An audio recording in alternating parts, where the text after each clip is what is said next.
ఈ రోజు మనం ఎస్పాడా నెంబర్ 3 టైయర్ హైరిబెల్ గురించి మాట్లాడుకోబోతున్నాం. తినే ఆస్పెక్ట్ ఆఫ్ డెత్ ఏంటి అంటే సాక్రిఫైస్. వేరే వాళ్ళని ప్రొటెక్ట్ చేస్తే వచ్చే డెత్ ని ఆర్ తనని తాను ఇంకా గ్రేటర్ పర్పస్ కోసం మొత్తంగా గివ్ అప్ ఇచ్చేస్తే వచ్చే డెత్ ని రిప్రజెంట్ చేస్తుంది. This is the faces behind death, the Espada archives, episode number 6. Harribel మిగతా ఎస్పాడాల్లా కాకుండా కామ్ అండ్ ఫోకస్డ్ గా ఉంటుంది అండ్ యూనిటీని ఎంకరేజ్ చేస్తుంది. తను తన సొంత ఫ్రాక్షన్ ని లీడ్ చేస్తుంది, అంటే తన సొంత టీం ని. వాళ్ళని సబార్డినేట్స్ గా కాకుండా తనకి ఈక్వల్స్ గా ట్రీట్ చేస్తుంది. వాళ్ళే మిలారోస్, సంగ్సన్ అండ్ అపాచి. తన స్ట్రెంత్ వచ్చేది రెస్పాన్సిబిలిటీ నుండి, డిస్ట్రక్షన్ నుండి కాదు.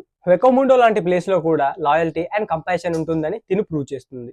తిను ఐజన్ ని భయం వల్ల ఫాలో అవడం లేదు, బట్ తన పీపుల్ ని ప్రొటెక్ట్ చేసుకోవచ్చు అనే రీజన్ తో జాయిన్ అయింది.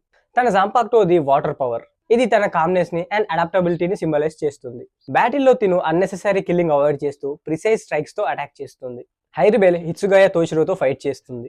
ఆ తర్వాత ఐజన్ తనని కట్ చేసి బిట్రే చేసినప్పుడు ఇంకా ఫర్దర్ గా ఫైట్ చేయదు. ఈ బిట్రేయల్ తో తన ఆస్పెక్ట్ ఆఫ్ డెత్ కంప్లీట్ అవుతుంది, అదే సాక్రిఫైస్.